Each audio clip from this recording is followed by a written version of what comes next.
Grace and peace to you all, beloved in Christ. Today I invite you into a debate that takes us far beyond the boundaries of conventional interfaith dialogue. This is a journey through historical controversy, theological wrestling, and the very heart of what divides yet compels Christian and Muslim seekers alike. From the outset, this discussion breaks away from courtesy and lands at the epicenter of one of the Quran's most disputed incidents, the so-called Satanic Verses. Christian Prince and the Muslim zero in on whether Muhammad uttered lines endorsing the intercession of pre-Islamic goddesses, Alat, Al-Usa, and Manat, and whether he and his companions bowed in unity with pagan Arabs before these revered figures. This is not merely history on trial, but a live interrogation of Islamic sources, prompting questions about the credibility and integrity of the Quran and Hadith themselves. As the minute pass, you'll hear both debaters challenge the authority of traditional Islamic scholars, argue over the value of classical tafsir versus modern reinterpretations, and probe the reliability of Islamic chains of narration. As the debate advances, no theological stone is left unturned. The differences between Christian and Islamic views of God are unpacked in detail, exposing deep rifts on the questions of idolatry, monotheism, and what it truly means to worship the one God. The debate lingers on rituals and relics, most notably the black stone of the Kaaba. Here, the discussion examines whether the act of venerating the stone has echoes of pre-Islamic pagan practice, raising pointed critics about how traditions evolved and which symbolic acts crossed the line from reverence to idolatry. The debate soon journeys into the realm of scriptural narratives. Adam, the obedience of angels, and the refusal of Iblis to bow as commanded. Through this, the discussion scrutinizes the consistency of prophetic sinlessness and the nature of temptation and the intersection of divine revelation and human error. Rituals and hadiths, some obscure and others foundational, are dissected, such as the theological and practical implications behind the practice of stoning pillars or the hadiths regarding lizards. What sets this encounter apart is not only its intellectual rigor but its emotional intensity. Both Christian Prince and the Muslim scholar or Sheikh relentlessly press for clarity and admission, each refusing to allow comfortable retreat behind vague interpretation or appeals to authority. Every cherished tradition is weighed, every textual claim faces direct cross-examination. The conversation is candid, often heated, but always returning to the core question: what is true worship and who is the true God? If you come prepared to have your assumptions tested and your faith examined, you will find no easy answers, only a vivid reminder that the pursuit of truth often begins with the courage to ask the most difficult questions. I invite you to set aside preconceptions, bring an open mind here, and join us in this fearless conversation where belief and skepticism alike are summoned into the light. Let us step forward together into the heart of this debate. Let's start, my friends. Sheikh Abdul Wadud.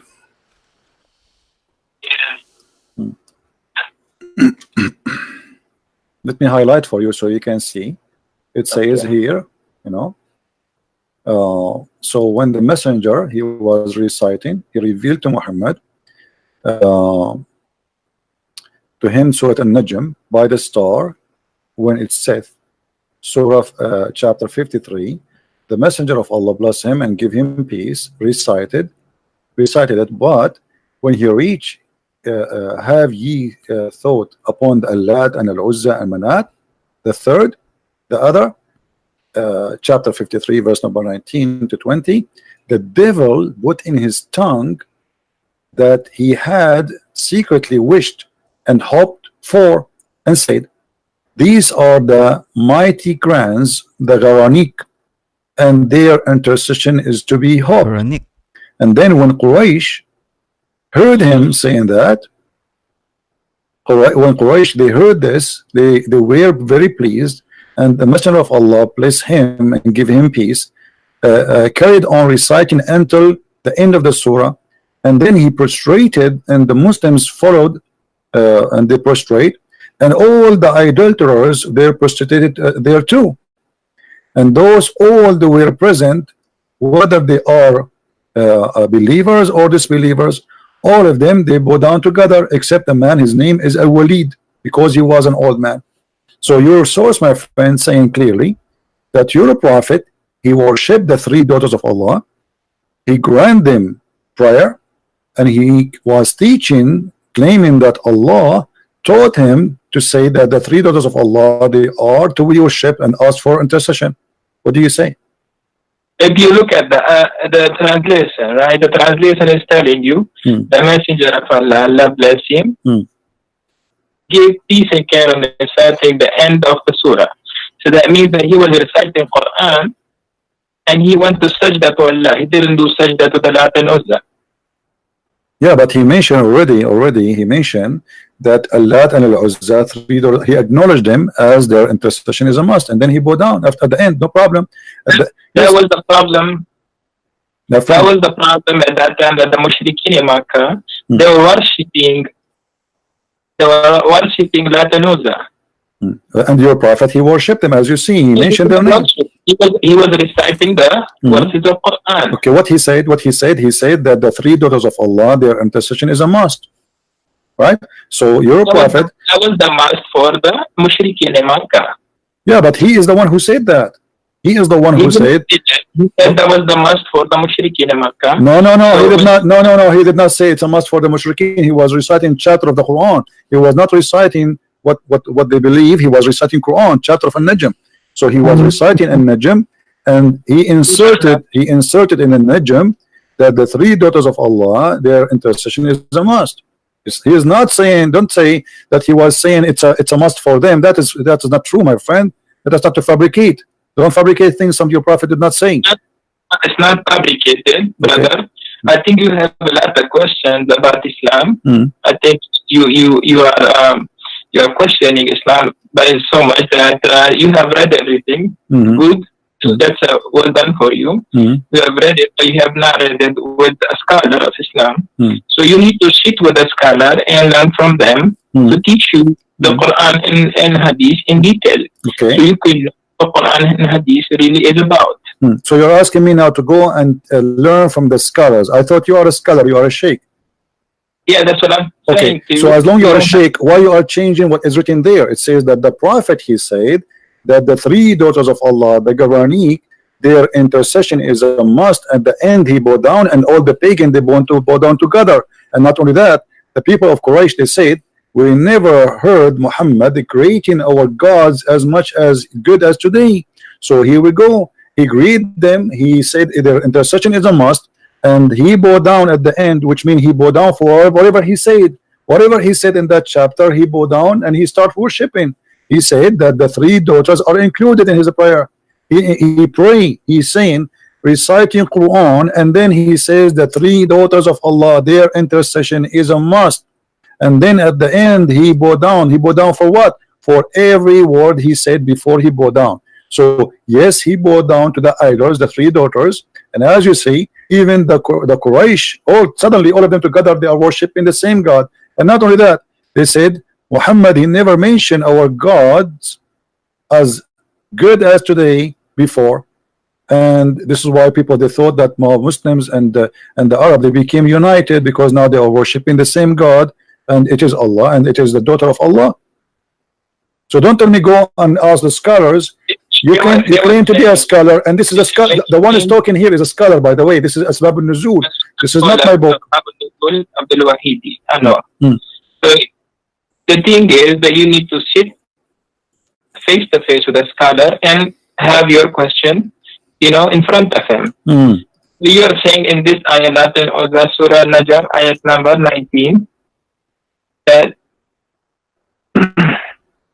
have you ever considered the idols of Lat and Uzza? And then about the third and the Manat, then is it that you have male and female, Allah has females, and it's totally unjust division. And after that, there is nothing but the names you and your forefather have invited. Allah has sent down no authority attached to them. They are the following nothing but conjunction and what their soul desire, while guidance from their Lord sorely reach them. Yeah, but the question, my friend, the Quran saying now that Shaitan. Yeah, but the Shaitan, the Quran, the Hadith says, the Quran says that Shaitan he throw in the mouth of Muhammad Satanic verses, correct? Shaitan was trying to do that, but Muhammad never listened. No, not trying. No, my friend, let us be honest. The statement in front of you where it says he was trying, he wasn't trying, he was successful. As you see, it says here the devil he throw in his tongue. He throw already, and your prophet recited that. He did not try, it was successful. Your prophet, he said that the three daughters of Allah, their intercession is to be hoped for. So he was not trying, he did. When the messenger, read carefully with me, my friend, okay? Read carefully, please. When he arrived reciting Lat and Uzza and Manat, the third, the devil, let us read together, the devil put in on his tongue what he had secretly wished and hoped for, which means the devil he wished for. These are the mighty grants, the granite, and their intercession is to be hoped for. So your prophet, he said, what the devil he put in his tongue, said that, and everybody heard him, that the three daughters of Allah, Lat and Manat and Uzza, their intercession is a must and hoped for. So your prophet recited Satanic verses. And not only that, you will see in the same page, you will see that the angel later, angel Jibril, came to Muhammad and he said to him, those verses you recited before is not from Allah. Here we go. At the evening, read with me carefully. At the evening, Jibril, peace be upon him, went to the messenger of Allah, Allah bless him and give him peace, and said, what have you done? You recited to people that which did not bring from Allah. Glory is to He. And you said what I did not say to you. So my friend, don't tell me that Satan was trying. Shaitan was able and he was successful, and even Jibril, he came to Muhammad and he said to him, what you have done. Go ahead, my friend, answer. So if you know that most of the tafsir of the Quran, that you know there is not, sometimes they are not recommended by all the scholars. You know about this, right? What is the one you recommend for me, as long this one is not recommended? I would recommend Marif al-Quran by my student. He's telling me to make it easy for which one? And by Mufti Muhammad Sheikh. This is a new. Are you Ahmadiyya or something? This is a new. Those are really scholars. Who are those scholars? Those are not scholars. I never heard of them. So you are saying to me, Imam like Al-Wahidi, At-Tabari, the real Imams are not considered by you, but a guy who just born yesterday, he made a book, and this is the one who will explain the Quran to us. Don't you think that this is hypocrisy? It's not hypocrisy. So how you don't accept the scholars? How come now this guy you are calling him Mufti? He learned his religion from who? From those scholars. So how now he can explain the Quran better than them? Better than them. Why? He's so good. So now what we will do with this? Are you saying that this guy what can you read for me what this guy he said about this verse? Okay, go ahead. What your scholar he said? He's saying that we did not send any messenger. Allah says, you are not our prophet. He faced a situation that when he recited the revelation, the Satanic cast doubts about what he recited. The Satanic people, or those people who are worshipping Lat and Uzza. Okay? So Allah nullifies what the Satan cast. Then Allah makes his verses Allah is all-knowing and all-wise. This is interpretation now. He did not. This is the interpretation he did not give interpretation. He's just quoting the verse again. I mean, this is funny. How this can be interpretation? He's just my friend. Okay, I will go. I will go with this funny interpretation because he did not give interpretation. He did not give interpretation. Secondly, you just admitted that shaitan he cast in the mouth of Muhammad and Allah will delete it. What Allah deleted from mouth of Muhammad? What Allah deleted? Not send any messenger before you know a it doesn't matter. It doesn't matter. This case here is about Muhammad. My friend, no problem. No problem. My friend, each time I talk to you, you start reading from zero. It look like we have a machine talking to us. My friend, I'm asking you, friendly, please, friendly. The verse saying, and you quote for me, and I heard you that he said that Shaitan cast. Okay, Shaitan cast what exactly? Can you quote for us what he cast in the mouth of Muhammad? The Satan cast doubts about what he recited. What he recited? Can you tell me? They were doubting Muhammad. This is not the question, my friend. This is not the question. You just said Shaitan he cast in the mouth of Muhammad. The question is what he cast in the mouth of Muhammad. Can you tell me the words? About what he recited? Yes, about what he cast. What the Shaitan cast. Allah will take it off, correct? Okay, but what he cast. What the Shaitan said to Muhammad. As you said in Surah Al-Najm that Lat and Uzza was the people of Quraysh that were worshipping Lat and Uzza at that time. This is not the question. This is not the question. My friend, I don't know what's wrong with Muslims. The second we ask them a question, they go in panic mode. I'm asking you friendly, what the Satan told Muhammad when he was speaking? What Satan made Muhammad, what he threw in his tongue? What is the sentence? Can you quote the sentence for us? So the Satan, they put nothing in the mouth of Muhammad. They were in the mouth of Muhammad. They were trying to put something of Latin Uzza. Where you are getting this from? I mean, what do you mean trying? It says there that even the Quran says Shaitan cast. Allah will take it off. Not a trying. Who trying? It is Shaitan he cast in the mouth of Muhammad. Muhammad is from the Satanic people, or he is a prophet. He is a prophet supposedly. So the Quran confirmed that Allah cast in his mouth. Why you are changing the words? I'm asking you, my friend. I'm asking you. First of all, when you say to me, you hear me? When you say to me that they are trying, you are corrupting the Quran. The Quran says it clearly that Allah will take what Shaitan cast in the Quran, not in the book of the pagan. The pagan is not. They are not following Allah anyway. They don't have a book. Come on. The verse says clearly, whatever Shaitan he cast, Allah will take it off. Take it off from where? From the Quran, not from the book of the pagan. The book of the pagan. You don't have a book. Okay, so that the Quran. Okay, my friend, do you have first the concept of God? Can you explain the concept of God to us? The concept of God? Which one? In Islam? No, the concept of God of Christians. Why you want to change the topic? We'll go because the thing is, at first you don't know what to follow and what not to follow. Really? And you are the one who knows what to follow and what not to follow? Yeah. Okay, if you know how to follow and what to follow, why your prophet he kisses stone? For me, my God, he said, you asked me about the concept of God. It says, don't make images what is in heaven or in the sky, and not to worship anything except God. How Muhammad he kissed a black stone? Is that a concept of God to kiss a stone and to believe that it's a holy stone? Is that a prophet of God who says to him that I am going to protect you and you are Masum? And then we see that Muhammad receiving Satanic verses. Is that the concept of God to say that God is one? And then you say Shahada, which is contained the name of Muhammad and the name of Allah. How that can be one, but yet two on the same line, associating the knowledge of God and the knowledge of Muhammad? You say Muslims, you say Allah and his prophet knows best. You are associating the knowledge of God with the knowledge of a man. How you say that God is one, but knowledge of Muhammad is equal to Allah knowledge? How you say that God is one, but Allah he wrote the name of Muhammad in his throne? How you say that the name of God and you say Allah is one God, but then you say to me that Allah he says, if I want to take a partner, I will take it from our kind. How Allah is going to take a partner from his kind? Can you answer me? Okay. Now the mic is mine, right? Go ahead. Okay. So at first you said the black stone. The black stone is, if you know that there was a fight at the time of Quraysh, where Prophet, peace be upon him, he took all the leaders of the Quraysh and took the stone towards the Kaaba and placed it there. And people will go around the Kaaba, make the tawaf of the Kaaba and kiss it. Okay. right?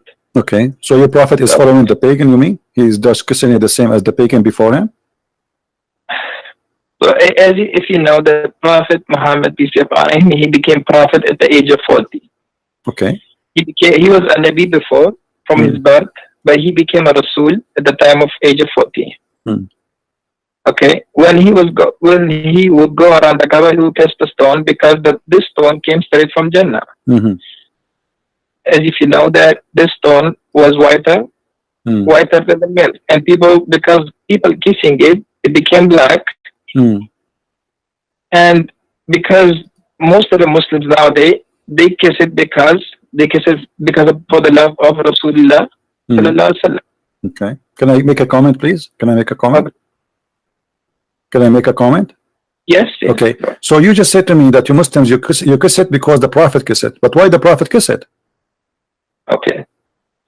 So our Prophet, peace be upon him, he kissed it because it was made by Allah in Jannah. Okay, but you just said to me, my friend, hold on.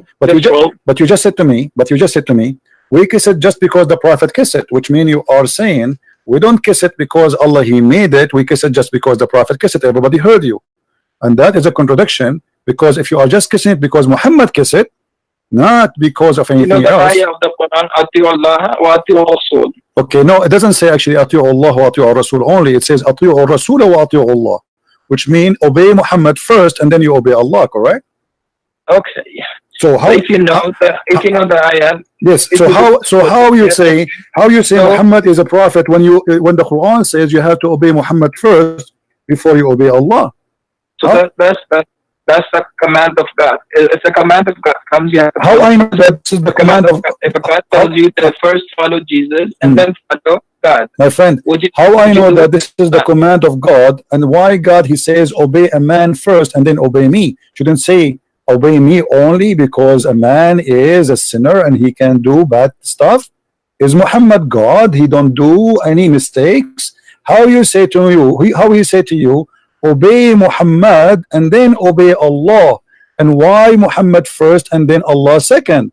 How Allah can become second before?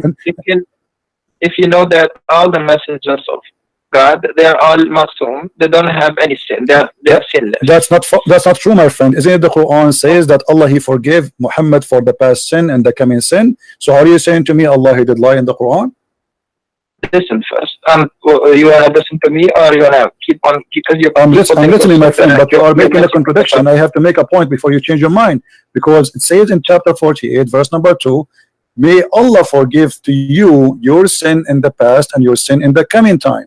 So how you say to me Muhammad is ma'soom, but the Quran confirm that Muhammad is a sinner? Allah is telling through the mouth of our Prophet, he's telling us that Allah will forgive the sins of those who accept Islam. No, that's not true. Not true, my friend. Chapter 48, verse number 2 is speaking specifically about Muhammad.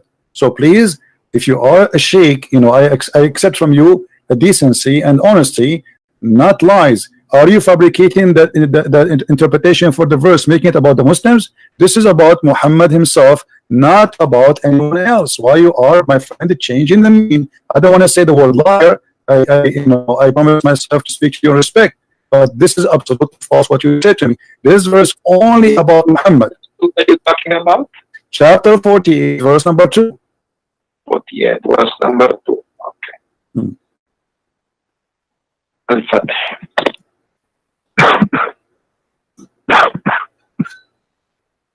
Take it easy, my friend. Drink some water, please. So if we go back to the history of this surah has been revealed when Makkah was fatah.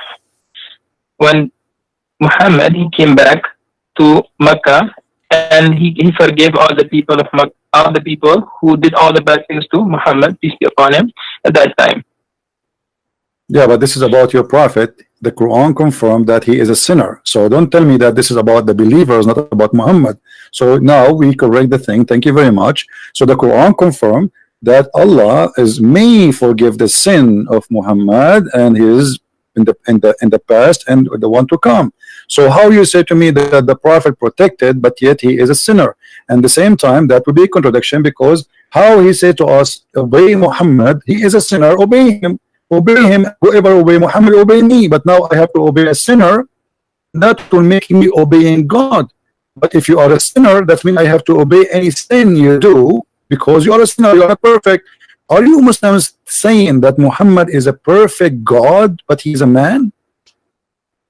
We're not saying that he's a God. Okay. We're saying the Prophet of Allah. Okay, but you are saying to me, he's Ma'soom. What Ma'soom mean? Ma'soom does not make mistakes, correct? Yes. Okay, but how he don't make mistakes, but he do sin? Sin is a big mistake. Sin is a big mistake, not a mistake.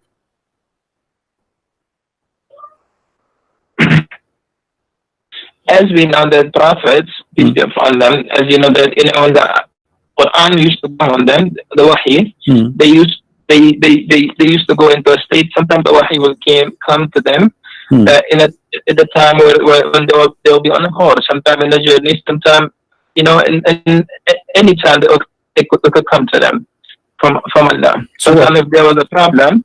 So if you really look into the Quran, and you have so many questions, I know that you anytime if I speak, you will keep on asking questions. We are not asking questions. We are in the topic, my friend.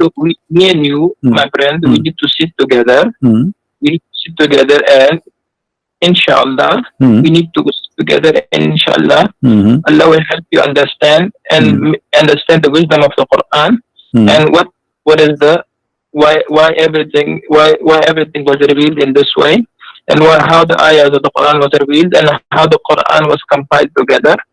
And inshallah, you will have a better understanding. So my friend, inshallah, you will not answer me. Inshallah, you have no answer.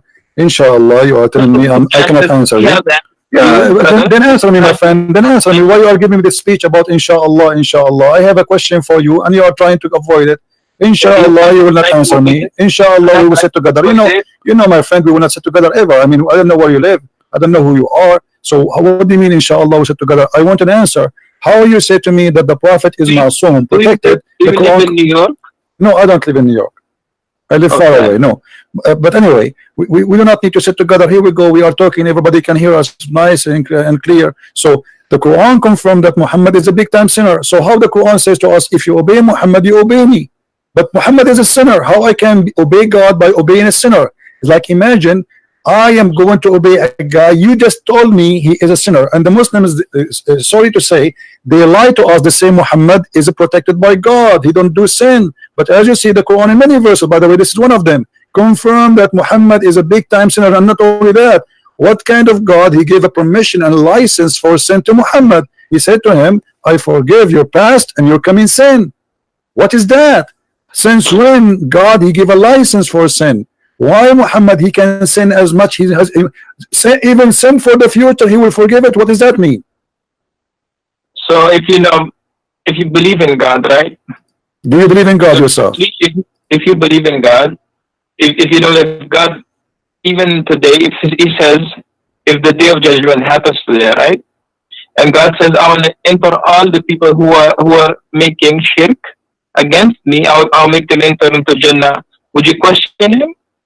It's not about a question. I question why not. I mean, I question if something doesn't make sense. If there's isn't it the Quran said, my friend? Isn't it the Quran says why they cannot understand the Quran? If this book is not from God, you will find a lot of contradiction. So Allah, He told you that if you know, this is how you know that this book is from God or not. So He said, yes, question me in this case. I know in chapter 5 verse 101 it says, ask not questions. But here Muhammad is trying to silence anyone who asks me question.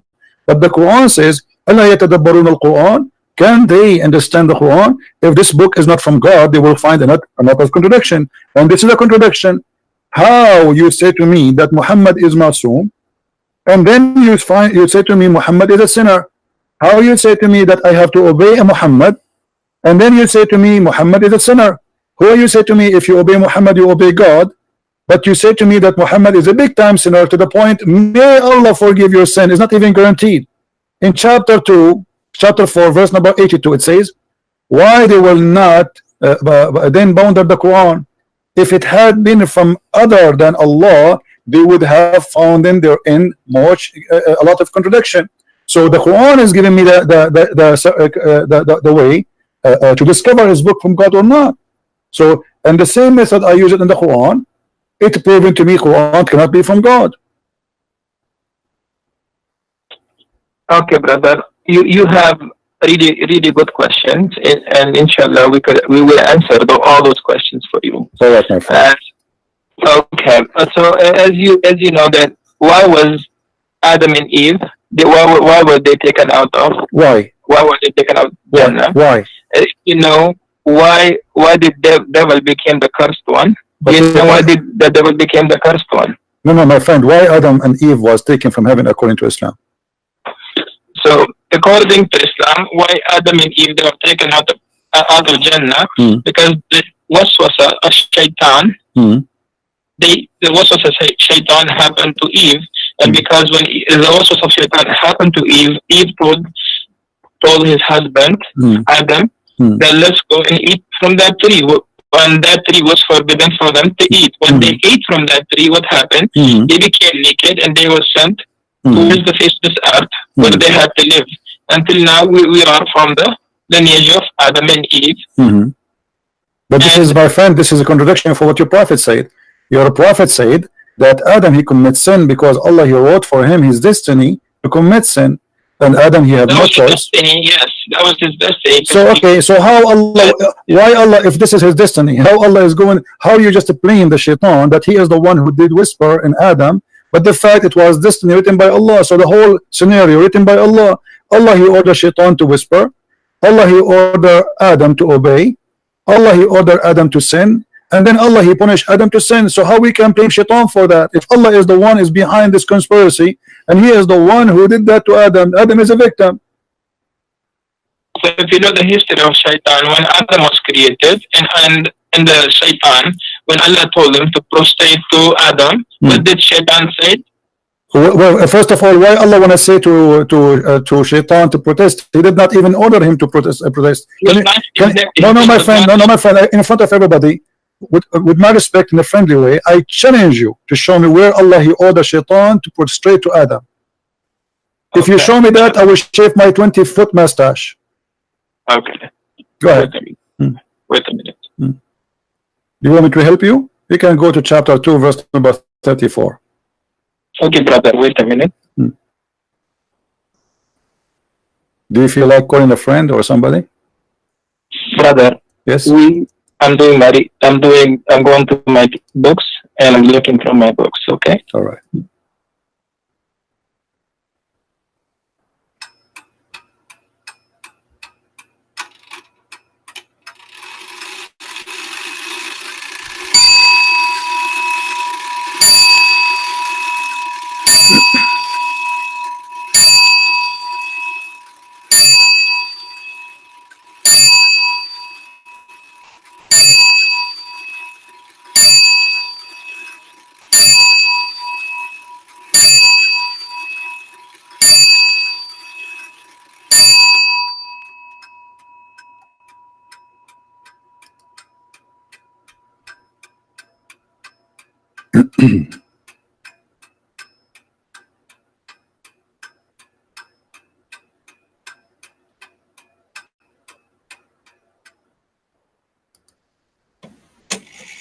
I would like you, by the way, to read my books in case you like to defeat yourself. You can get them on Amazon.com.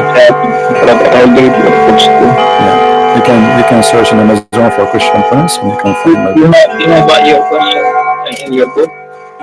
Oh, I have answers for the question, not only questions. I answer the questions in my books. Yeah, sure. Go ahead and read them. Okay. Okay, brother. So as you see, there's nowhere it says that Allah he ordered shaitan to bow down. Nowhere it says order. He did not order shaitan to bow down. This is a mistake.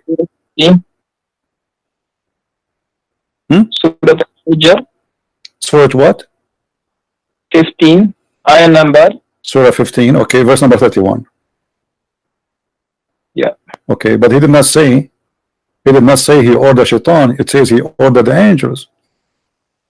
This is a mistake. This is a mistake in the Quran. The Quran is making a mistake, a very, very bad mistake. Because if Allah he ordered the angels to prostrate, why he accepting shaitan to bow down? So if you know at that time, shaitan was one of the person amongst the jinn. He was amongst the jinn that he was accepting all the messengers and he was listening to them. No, my friend. When I say I order all the cats to say meow why I'm expecting the dog to say meow too? He is not a cat. The Quran is so clear. It says Allah, he ordered all the angels to prostrate, but Iblis, he did not. But Iblis is not an angel. You see, for the Christian, they believe that Shaitan is a foreign angel. You Muslim don't believe in that. You believe he's a genie, correct? So Allah, he ordered the angels. Why he is expecting Shaitan to bow down? This is not even right. If I say all, if I say all, if you know that Shaitan was there with the angels, so what? So it doesn't matter, my friend. Amongst the angel jinn. Okay, let's say he was there. But if I am saying all angels bow down, why I am upset from someone he is not an angel for not bowing down? That doesn't make sense. If I say all girls go out, let's say today, okay, you have two friends. Let's say two friends, right? And both of them, they're really close to you. Okay, one is Abdul and one is Abdullah. Abdul and Abdullah, good names. Okay, good names, right? So if you have two names, Abdul and Abdullah, if you tell Abdul, you know, both of them are really close to you, both of them you call them Abduls. Okay, because they're so close to you, you just call them Abdul. Okay, you tell Abdul, come over here. If one comes and another doesn't come, how you feel? But my friend, you forgot that Shaitan is not a Abdul and angels are not a Abdul. They are two kinds of creatures. They are not both a human. The both are no. Listen, they you are said you would shave your mustache if I told you that Shaitan did not make sajda. No, I know. I said to you, if you can show me where Allah he ordered the Shaitan to bow down, where he ordered him. He never ordered Shaitan. He ordered the angels. So read ayah number 28 from 28, and remember when your Lord said to the angel that I'm going to create a human being from a sound-giving clay made of decaying mud. Then, and when I form him perfect and blow in him of my spirit, you fall down before him prostrating. Okay. So the angels prostrated all together. Yeah. But why is upset? Iblis was there, but he didn't prostrate it. Because if you have all the people standing there, you tell them to bow down, and there's one person who's not. My friend, if I say everybody bow down, then that will make sense. But he did not say everybody bow down. He says, وَإِذَا قَالَ رَبُّكَ لِلْمَلَائِكَةِ إِنِّي خَالِقٌ بَشَرًا مِنْ صَلْصَالٍ مِنْ حَمَإٍ مَسْنُونٍ. So he was talking from the beginning to the angels, and you are the one who quoted that verse for me, verse number 28. So Allah, he was speaking from the beginning only to the angels. So the angels are listening now. The rest is not in their business to listen. If I say to the angels, that's mean I'm speaking to the angels. And then he said to them how he created Adam, no problem. And then he said, bow down. So all the angels fall and prostrate because he ordered the angels to bow down. So why he is expecting Iblis to bow down? He did not order Iblis to bow down. He ordered the angels. And you can see the same story because your prophet, he keep repeating himself. Chapter 2 verse number 34, chapter 7 verse number 11, chapter 15 32, chapter 17 verse number 61, chapter 18 verse number 50, chapter 20 verse number 116, 26 95, sorry, chapter so it's all over. Chapter 38 verse number 74, but all of them confirming one thing. Go to Surah 7. Surah 7, okay.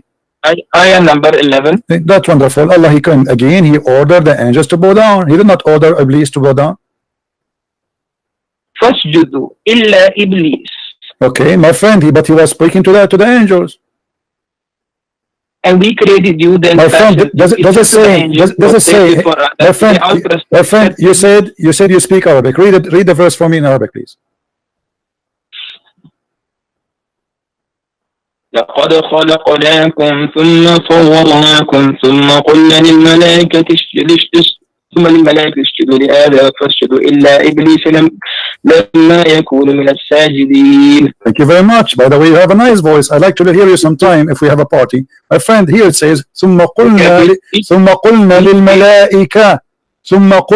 للملائكة. We said to the angels. He did not say that to all. He said to the angels only. So how you say to me, read that verse because he ordered Iblis. He did not order Iblis. ثُمَّ قُلْنَا لِلْمَلَائِكَةِ. So we say to the angels, bow down to Adam. And they did bow down except Iblis. He did not. But this is a mistake here. If he is Iblis, is not one of the angels, how you expect him to bow down? That is the most silly statement ever. If I say all cats get out, then I cannot be upset from the dog for staying home. I said cats. Cats and dogs are not even the same. So the Quran confirmed that genies are made from fire, angels are made from light. They are two different creatures. And the word of your God Allah is so clear. ثم قلنا للملائكة سجدوا لآدم فسجدوا إلا إبليس لم يكن من الساجدين. He said, I ordered the angels, then told the angels, fall and prostrate. Did you see the name of Iblis here? No. So why he is expecting Iblis to bow down? So this is a clear mistake in the story. You go to the next verse. What does Allah ask? You did not, okay, but you see, okay, okay, well, here we go. So he said to him, what make you, you know, like this is the funniest stuff about Muhammad. Yes. When I ordered you, okay. He said, I'm better than him. Okay, oh, thank you very much for mentioning this. This is proven Islam to be a pagan religion, because the first one who ordered angels to bow down to a man, it was Allah. Allah obviously is a pagan God. He should not allow anyone to bow down to Adam, to human. Adam is a human at the end of the day. How you ask them to bow down to Adam if he is just a man? So the first one who started paganism, worshiping someone, not God, bowing down, because bowing down is an act of a worship. And at the same time, he said to him, why you are not bowing down? Iblis, he's smarter than the God of Islam. He said to him, why I want to bow down to him? What I did. If you read the story, my friend, and you're supposed to, I'm assuming you're a sheikh, it was the angels who accused Allah, saying to him, are you going to create someone who would do mischievement? So Shaitan, the poor Shaitan, he did not even open his mouth. He did not say he would do mischievement. He was not involved in the story. So Allah, he said to the angels, okay, I'm going to get you busted. I'm going to teach Adam all the names. And then he brought them and he said to them, okay, Adam, before he brought Adam in front of them, and he told them, I will bring the things in front of you, and I want you to recite the names. They said to him, Allah, only you knows, we know only what you taught us. And then Allah, he said to Adam, hey Adam, tell them the names. And then Adam started reciting zucchini, potato, tomato, etc. And this is how Allah, he proved that he is all knowledgeable and the angels are wrong. So the whole story is about a fight between Allah and the angels. So what the poor Shaitan have to do with this? And then Allah, he proved to them that because he named the zucchini and the tomato and the potato, the names, supposedly that will mean his God, which is very silly. Because if I have a dog and I call him Susu, and I ask you what is the name of my dog, and you say to me, I do not know, that does not mean I'm God. I'm the one who gave him the name. What about we do it vice versa, the opposite way? What about the angel? He asked them, okay, name it, give it names, and don't tell me the names, and I will tell you the names, which means I know the unseen. So your God here is fabricating a story, Muhammad, and he is coming with a funny story. The angels fighting with Allah, and then he expected that Iblis, and then Allah, he ordered the angels to bow down to Adam because they said that he would do mischievement. And then Allah, he says to Adam, to Iblis, why you did not bow down? This is the most silly, funny story ever I heard in my life. Go ahead. Okay, brother. So as you know that Iblis, his name at that time was Azazel. Azazel. You know about this?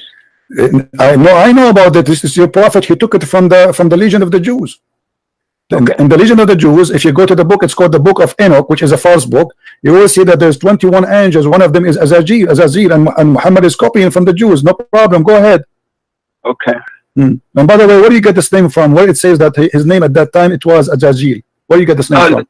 Brother, first I have to clarify your misunderstanding. Why? Okay. Listen first.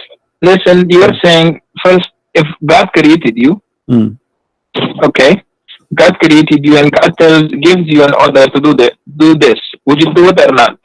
If God created me and ordered me to do that, to do something, it depends. Like if I'm a told you to go and pick up that stone or pick up that tree, take out that tree, dig that tree. Would you do it or not? It depends, because if I'm a believer, I will do it. If not, I will not.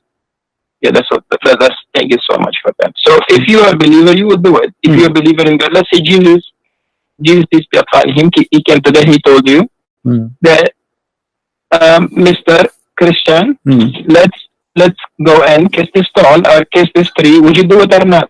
Okay, did Allah say to Muhammad kiss a stone? You are the one who told me that the Arab. I'm just giving an example. My friend, you are the one who said to me that the Arab before Muhammad used to kiss the stone.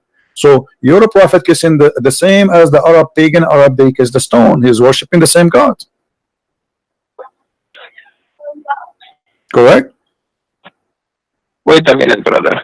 So you for something my example was to you was that if Jesus comes today and tells you to prostrate to this tree, would you prostrate or not? If Jesus, he told me to a tree? He told you a tree. No, I will leave Christianity. This is an example. Yeah, I'm telling you, if he said that to me, worship a tree, to bow down to a tree, I will leave Christianity.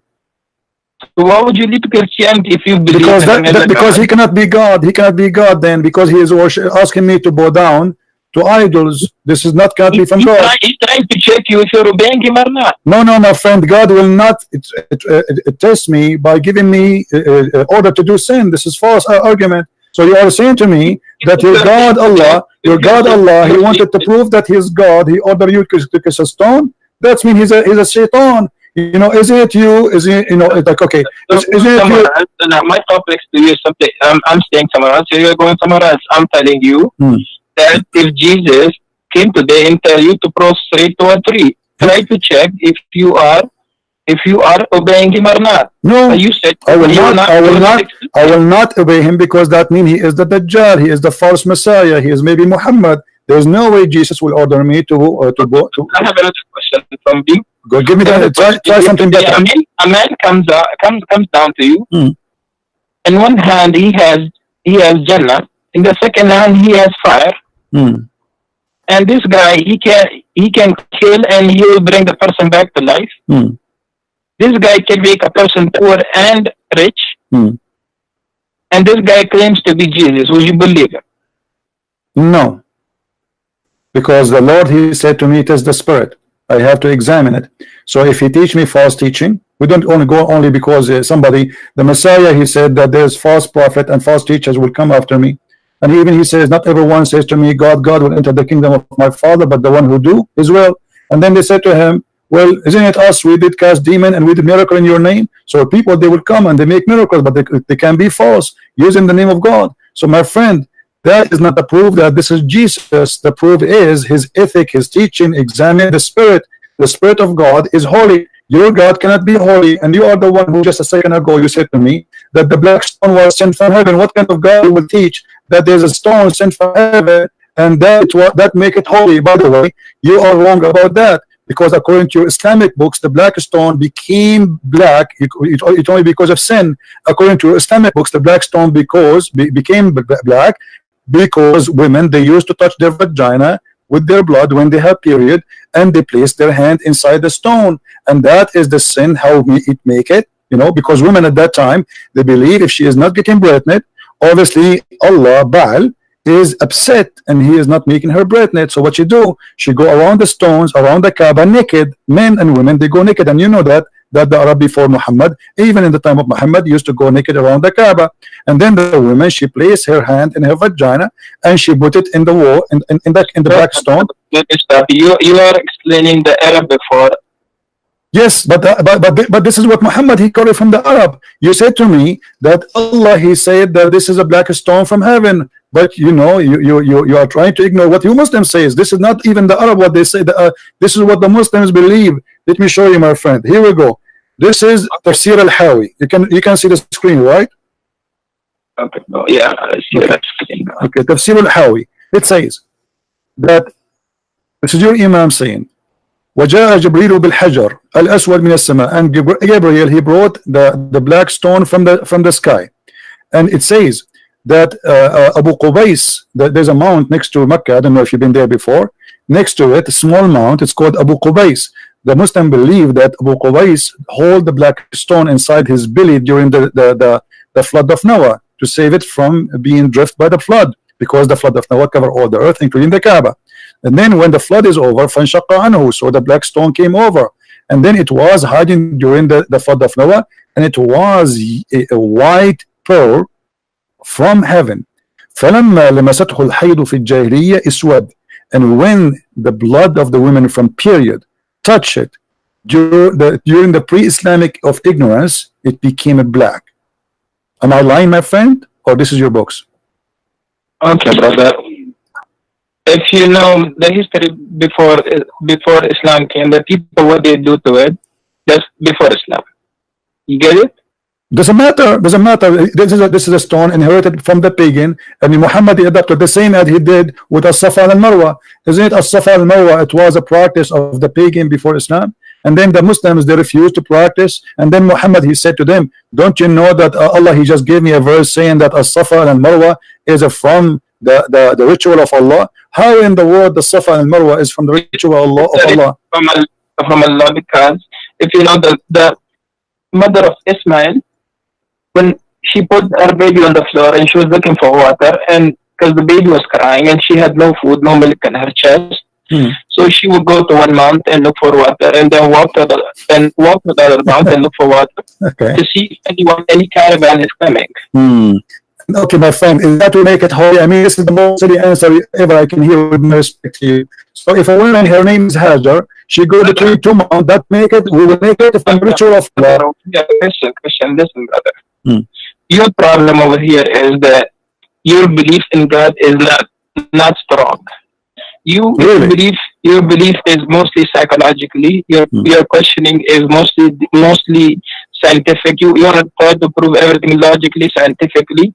Where with God, everything is not proven scientifically. My friend, I am proving to you from your Islamic books, what you said to me about the Safa and Marwa is false. Because if you go to your Islamic books, and you will see that there was two idols for two men, a man and a woman, they have sex. And because they have sex, the Arab believe that Allah, he cursed them and he made them idols. Ibrahim alayhi salam. No, it has nothing to do with Ibrahim. He never been in the Kaaba. This is the fiction of Muslims. There's no way Abraham will go there. And by the way, if Abraham, he went there, why he left? Why he did not die there? I mean, how in the world this guy, he went all the way, and Allah, he ordered him to build the Kaaba or to rebuild the Kaaba? He has two kids. One kid is Ishaq, and the second kid is Ismail. From that, you know that he has two kids, one is Ismail and one is Ishaq. Okay, and Ismail is from where? Ismail is he's the son, one of the son of Ibrahim. Okay, who is his mother? Who is his mother? His mother is Hajar. Okay, Hajar. So she is an Egyptian, right? Yes. Okay, Abraham is from where? So Abraham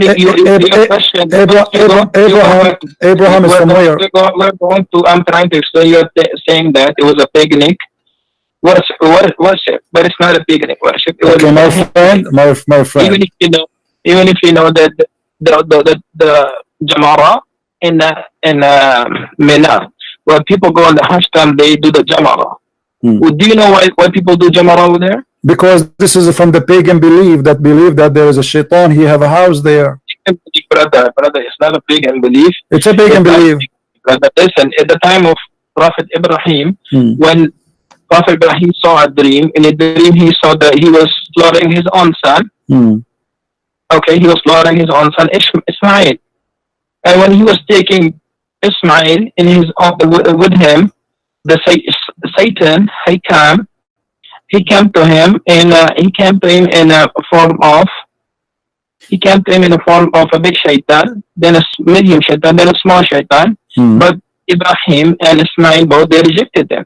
They rejected shaitan. They thought to them in stone. Okay, may I ask you please, where do you get the story from? What was Ibrahim that the dream that you saw is not true. Don't follow the dream. Even the shaitan told Ismail that don't follow the dream. It's not true. Okay. So you are saying to me that the dream Abraham he saw to slaughter his son is from shaitan? It's not from shaitan. It's from Allah. The dream that he saw was from Allah. Okay. Okay. You said to me that shaitan, he came to him as a big shaitan and a small shaitan. In three different forms. Different form. What is the form? The first form is on bigger form. The second form is medium. The third one is the small. What is the form? He's a shaitan. If you know, shaitan is jinn. Okay. He would come in different shapes to try to put waswasa in the heart of Ismail. Okay. So in the heart, Shaitan he come in different form. not follow the dream, not follow the Okay. Okay. So- True. It is true. Is it true that Shaitan he come to Prophet Abraham, and he was trying to burn him by coming as a lizard? So, brother, let me tell you, you are going back to the stories of Ibrahim alayhi salam. You want to mention that to me because I'm trying to show you.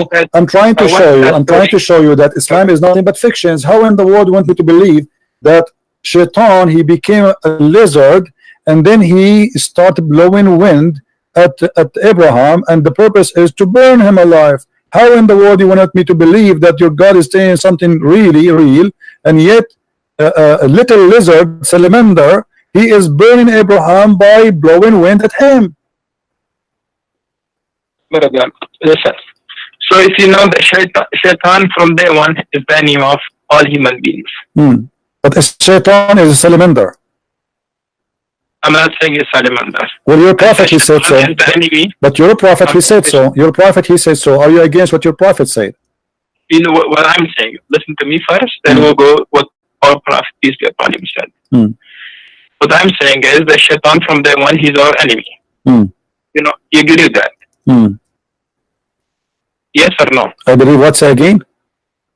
Do you believe that Shaitan, devil, he is from day one our enemy of all human beings? Yes, he is the enemy? No, I believe Allah is the real enemy, because the Quran says that the one who Allah he deceived, no one can guide. So Shaitan is not a problem. If Shaitan misguide me, I can be guided by someone. But if Allah deceive me, nobody can guide me. So the number one enemy is the real deceiver, is Allah. Shaitan is just a victim.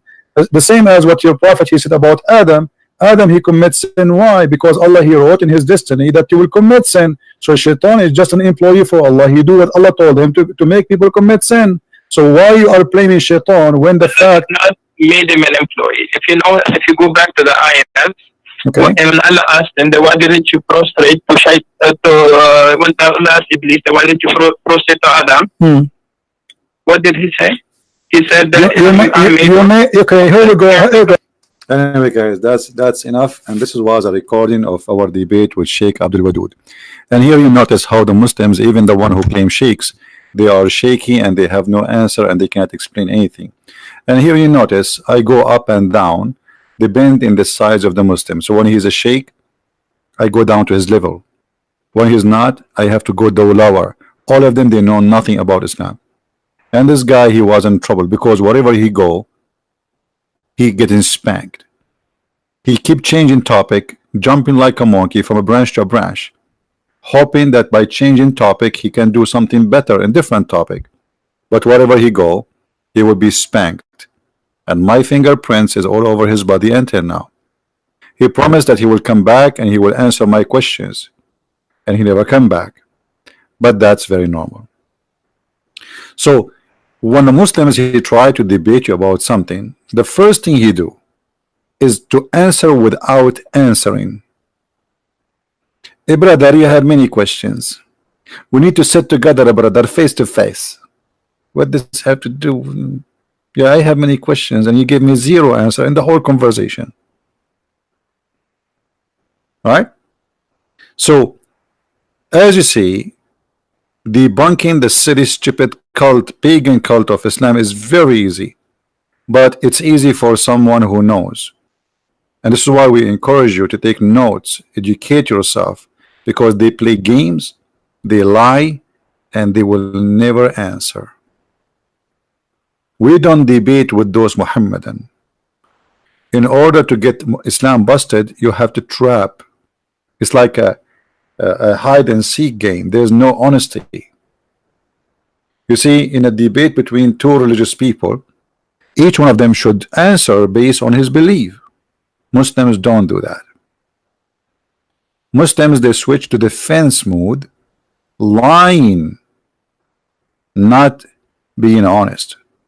I don't mind if you switch to defense mode. Actually, this is very normal. But why you are lying? Because simply they knew that if they tell the truth is a disaster. But in fact, lying will not save you. Lying will make you even look more ugly. because you create a lie and then you find yourself need to create 1,000 lie to cover the first lie. Shaitan, he come to Abraham in 3 sizes. I mean, have you ever heard of a stupid story like this? 3 sizes, what does that mean? Size doesn't matter, brother. Shaitan come in 3 sizes. What is that? Small, medium, large?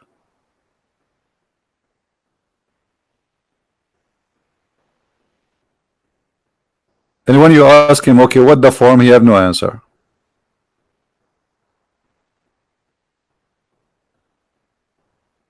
And you do not understand the concept of God. Suddenly he switched to talk about the concept of God. And when the second he switched to a topic of his choice, he got spanked too. The concept of God, that God is one, but he sent us a stone, and this stone is holy, and it was white, and this white stone became dark black because black is the color of sin, and white became a black because women, they used to touch their private part when they have a period, and they placed inside the black stone. And because women, they are touching it with the black, their blood with the black stone from period, we have to kiss it. When we ask him why the prophet kissed the black stone, he said, why you kiss the black stone? He said, because the prophet kissed it.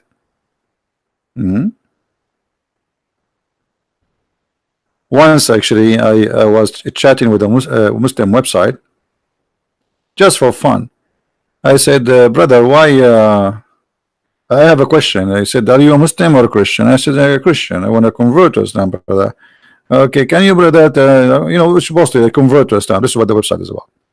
So why the Muslims kiss the black stone? He said, because the prophet kissed it. I said, why the prophet kissed it? He said, because it's holy. I said, why it's holy? He said, because the prophet kissed it.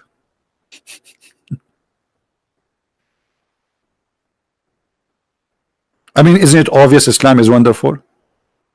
Why the Muslim kiss the black stone? Because the prophet kissed it. Why the prophet kiss it? Because it's holy.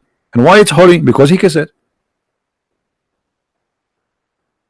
It's amazing how smart they are.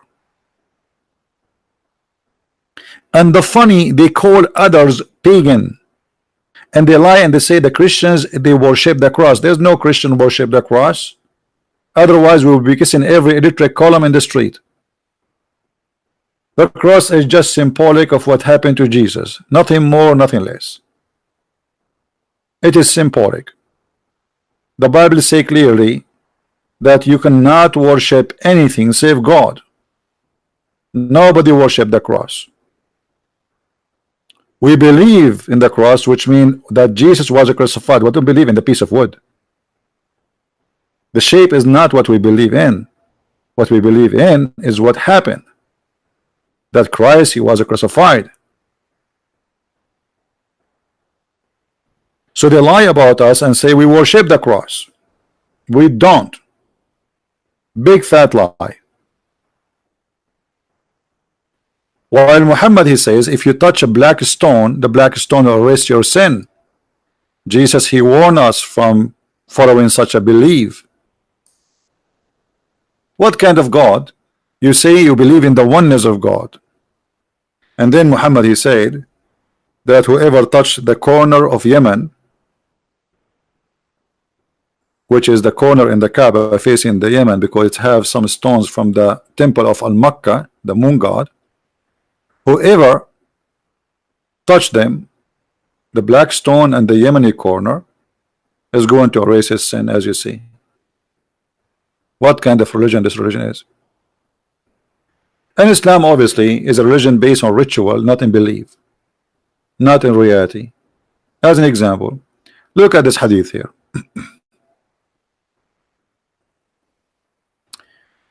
We were with the Messenger of Allah when he asked, is any one of you able to earn thousands good deed? Okay, how we can earn thousand good deeds? Earn. I mean, we're talking about, is that the stock market? Okay, how we can do that? He said, they said to him, how? Okay, a prophet, how can one earn 1,000 good of deed, a prophet, a day? The guy was like, what? Are you serious, prophet? So the Abdul, he's asking like, what the heck? I want to get 1,000 of deed now. And the prophet is the only one knows how to do these deeds. He's like the recipe. He's the cook at his time. So he said, 1,000 good deed a day. So the Prophet, he said, by saying Subhanallah 100 times. Oof, oof, oof, oof, oof. If I say Subhanallah 100 times, I get 1,000 deed. So if I say Subhanallah 200 times, I get 2,000 deed.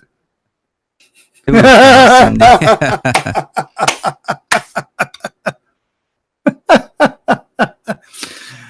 Subhanallah, Subhanallah, Subhanallah, Subhanallah, Subhanallah, Subhanallah, Subhanallah, Subhanallah, Subhanallah, Subhanallah. My guys, the deed of Christian Prince is increasing now. Like it's going skyrocketing. Subhanallah, Subhanallah, Subhanallah, Subhanallah, Subhanallah, Subhanallah, Subhanallah. I mean, this is how you earn deed in this cult. How silly. How you lose deed? If you have a dog. If you have a dog in your home, Allah take from your deeds. How to make deeds? If you kill a lizard, do you remember? If you kill a lizard, let us find the hadith. If you kill a lizard from the first shot, Allah will give you extra deed. Let us see.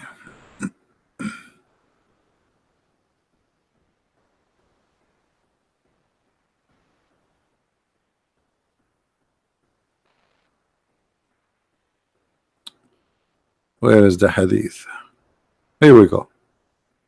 Whoever kills a lizard, a house lizard, with one blow will have such and such reward from Allah. What the heck? Lizard? Allah waging jihad against lizard? Mickey Mouse have fatwa on him. Lizard have fatwa on him. I mean, everything is the enemy for Allah. And what is the problem with Mr. Lizard? He blew fire at Abraham. He tried to kill him. And by the way, look, lizard, they look like a dragon. Look at this, man. It's dangerous. He's in the size of your finger. So we have to take what the Prophet said seriously. If you hit him with the first raw or the first shot, Allah will give you the maximum reward. If you kill him from the second shot, He will give you 50% reward. If you kill him from the third shot, that means you are not a good believer. Sorry. So like Allah will give you 30% of the reward. So the real winner is the one who killed the lizard from the first shot. And why? Because of the following. Once a woman, she came and she found Aisha, she is holding an iron stick. Oh, mother of the believer, what do you do with this? A woman, she said to her. Aisha, she said, we killed those house lizards with it. For the Prophet SAWFM shortwave said, told us that Ibrahim was thrown into the fire. There was no beast on earth that did not try to put it out. No beast on earth did not try to put it out. Guys, I want to make a movie about this. Elephants, tigers, dogs, everybody bring in water. Bring water. Hey brother, ducks, bring water. Chickens, bring water. All animals in the world bring in water to put the fire down, except Mr. Lizard. He was the only one was blowing wind to burn Abraham. How evil he is. Disgusting. And now we want to kill him. And the funny, the Muslim, they say, وَلَا تَزِرُ وَزِرَةٌ وَزِرَ أُخْرَى, which means no soul will pay for the sin of somebody else. Okay, is this lizard is the one who was existing at the time of Abraham? Why are you killing this lizard? Is that revenge from his seeds? What a stupid cult.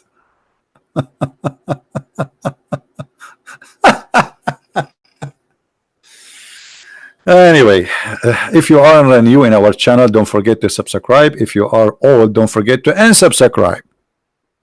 Uh, and by the way, this is a way to earn deed in Islam. Because if you do a bad deed, and then Allah, by doing good deed after that, that will erase the bad deed and will give you many doubles of it. Sometimes it says like one double, but it can be 100 double. So subscribe and subscribe, subscribe and subscribe. So Allah will make you have a deeds, Muslims.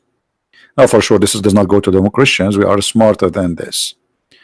And if you are new on our channel, I advise you not to come again, because you will become addicted. You will come here every day, and then your wife, she will fight with you. I want to say thank you for being here, all of you guys. Don't forget to download the videos, and feel free to post them wherever you wish. All my videos are free for you. They don't have to stay in my channel. Actually, I don't keep them in my channel. They are yours. You can post them in your channel. Good for you. Get more subscribers. Good for you. If you speak different languages, add subtitle. But if you don't mind, just put a link underneath that this is coming from this page in YouTube, so people, they can join us when we are live. So thank you very much for being here. May the Lord bless you.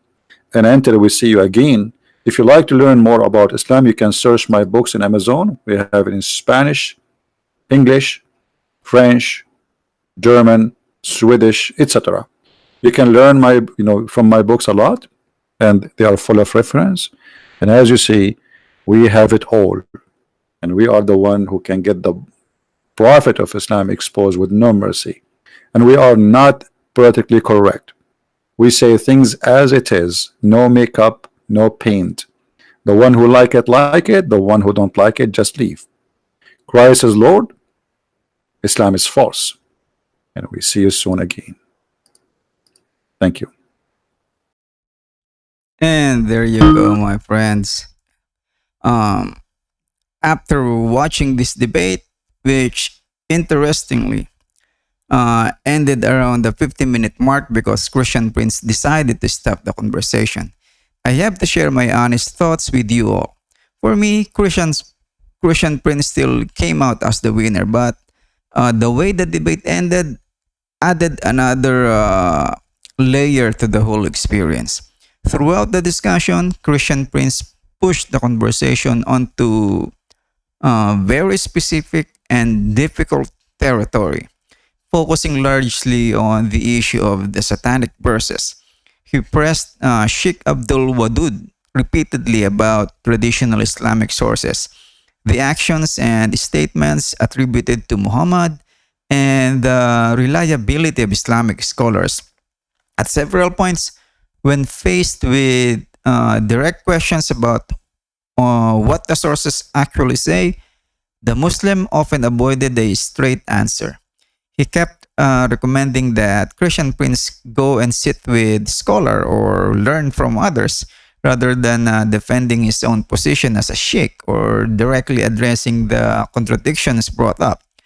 By the time Christian Prince decided to stop the debate, it was clear that the flow had stalled. The Muslim hadn't provided new evidence or direct answers to the main challenges raised by Christian Prince. Instead, the back and forth had become circular, with the Christian Prince demanding evidence and the Muslim deflecting or shifting responsibility to other scholars. In my opinion, this inability or unwillingness to engage head on and the repeated appeals to outside authority just strengthened Christian Prince's position and highlighted the weaknesses in his opponent's responses. Of course, every viewer will interpret the end differently. Some might feel it was abrupt or hope for more dialogue, but as I see it, the debate had already reached a point where further conversations wasn't going to change the overall outcome. Christian Prince's arguments remained unanswered, and that's why, despite the debate ending as it did, I think he secured the win. Christian Prince was the winner. Thank you for sticking with me until the end. Let me know what you think in the comments, and I'll see you in the next video, my dear friends. Always be safe. Always be safe. Always pray to our God, Jesus Christ. Keep safe, my friends.